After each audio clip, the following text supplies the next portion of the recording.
गुरुजी शुक्राना गुरुजी, अनंतम अनंतम शुक्राना गुरुजी। गुरुजी के चरणों में कोटि कोटि प्रणाम और सारी संगत को जय गुरुजी। संगत जी, गुरुजी हमारी हर बात को सुनते हैं और हमें हमारी हर बात का जवाब भी सत्संग के माध्यम से मिल जाता है।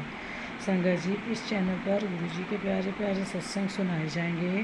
गुरुजी के सत्संग सुनने के लिए चैनल को लाइक, शेयर और सब्सक्राइब करें और बेल नोटिफिकेशन को ऑन करें ताकि जब भी कोई प्यारा सा सत्संग हो सबसे पहले आप तक पहुँचे। संगत जी, गुरुजी अपनी प्यारी संगत को हर पल ब्लेस करते हैं, हर पल अपनी कृपा दृष्टि बनाए रखते हैं। गुरुजी की कृपा हम सब पर बनी रहे, इसलिए जुड़े रहें, स्वस्थ रहें, मस्त रहें। जय गुरुजी। संगत जी, ये सत्संग एक आंटी जी का है। आंटी जी कहती हैं कि सत्संग शुरू करने से पहले मैं मंत्र जाप करना चाहूँगी। ओम नमो शिवाय, शिव जी सदा सहाय। ओम नमो शिवाय, गुरुजी सदा सहाय। ओम नमो शिवाय, शिव जी सदा सहाय। ओम नमो शिवाय, गुरुजी सदा सहाय।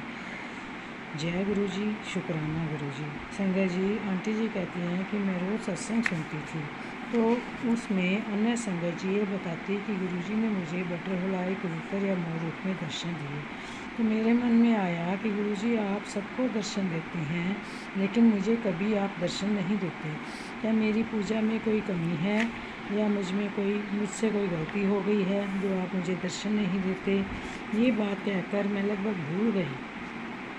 लगभग 15 दिन के बाद एक दिन मैं कहीं जा रही थी तो मुझे बड़ी सी येलो कलर की बटरफ्लाई मुझे दिखी जो मेरे पास से 4-5 चक्कर लगाकर चली गई। मैं बहुत खुश हुई और मैंने कहा जय गुरुजी, शुक्राना गुरुजी।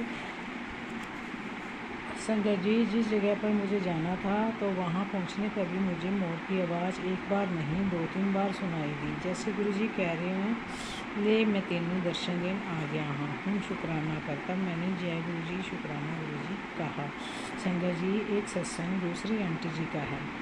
आंटी जी कहती हैं कि मुझे कभी भी गुरुजी के किसी रूप में दर्शन नहीं हुए। एक दिन शिखर दोपहर 3:30 बजे का समय था और मैं किचन में खाना बना रही थी तो अचानक से एक बड़ी बटरफ्लाई उड़ती हुई आई और मेरी किचन की खिड़की पर आकर बैठ गई। जैसे गुरुजी कह रहे हों, लो मैं तुम्हें दर्शन देने आ गया हूँ। उसके बाद तितली ने 2-3 चक्कर किचन में लगाए और फिर बाहर चली गई। जय गुरुजी, शुक्राना गुरुजी मुझे दर्शन देने के लिए। संगत जी, आंटी जी का एक और सत्संग है। आंटी जी कहती हैं कि मेरे पास गुरुजी का शुरू में कोई स्वरूप नहीं था और मैं चाहती थी कि गुरुजी का स्वरूप मुझे मिल जाए। एक दिन मैं अपनी फ्रेंड के घर, जो कि पार्लर का काम करती है, गई। मैं वहाँ पर गुरुजी का भजन फ़ोन पर लगा दिया और सुनने लगी। मेरी फ्रेंड गुरुजी को नहीं जानती थी। उसने मुझसे पूछा कि ये कौन है, तो मैंने उसे बताया कि मेरे गुरुजी हैं।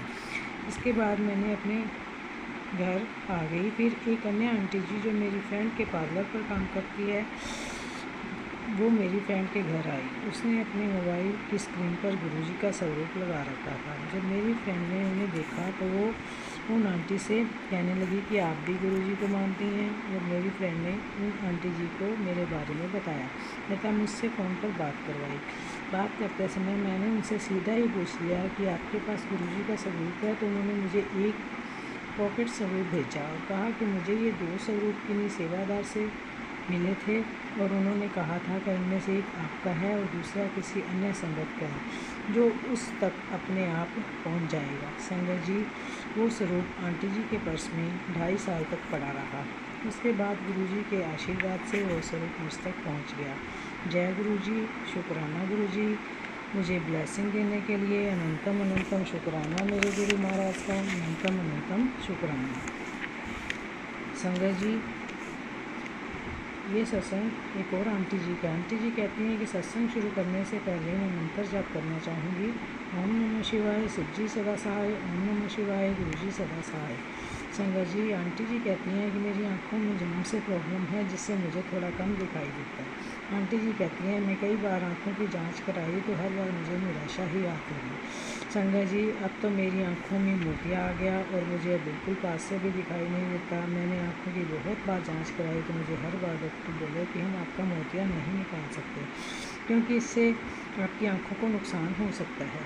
आपकी आंखें बिल्कुल जा सकती हैं। संगत जी, ये बात सुनकर मैं टेंशन में आ गई। संगत जी, मेरे घर की जिम्मेदारी मेरे ऊपर ही है और अगर मुझे दिखना बंद हो गया तो मैं बिल्कुल किसी पर डिपेंड हो जाऊंगी।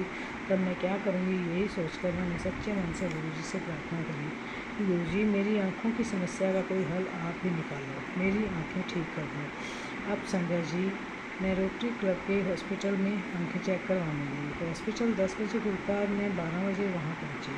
मुझसे पहले वहाँ बहुत लोग बैठे थे। मैंने गुरुजी से प्रार्थना की, गुरुजी मेरा नंबर जल्दी आ जाए। तो संगत जी, मेरा पहला ही नंबर आ गया, जबकि वहाँ पहले से बहुत लोग बैठे थे। मैं अंदर जांच के लिए गई। संगत जी, जहाँ हर एक मरीज़ को 5-5 मिनट चेक किया जाता था, वहाँ मुझे आधा घंटा लगाकर अच्छे से चेक किया। इस प्रकार पहले मैं एक कमरे में जांच के लिए गई, फिर दूसरे तथा तीसरे कमरे में गई। हर जगह मुझे अच्छी तरह चेक किया गया और लास्ट में मुझे कहा गया कि आपका मोतिया निकल सकता है और दृष्टि उतनी आ सकती है जितनी पहले थी। संगत जी, पहले इसी हॉस्पिटल में मुझे डॉक्टर्स ने बोला था कि आपका मोतिया नहीं हट सकता, क्योंकि इसके साथ छेड़छाड़ करने से आपकी आँखों की रोशनी जा सकती है। संगत जी, फाइनली अब मेरी आंखों का इलाज हो सकता है। गुरुजी की कृपा से अब मैं अच्छी तरह से देख पाऊंगी। जय गुरुजी, शुक्राना गुरुजी, अनंतम अनंतम शुक्राना मेरे गुरु महाराज का, लख लख बार शुक्राना। जय गुरुजी।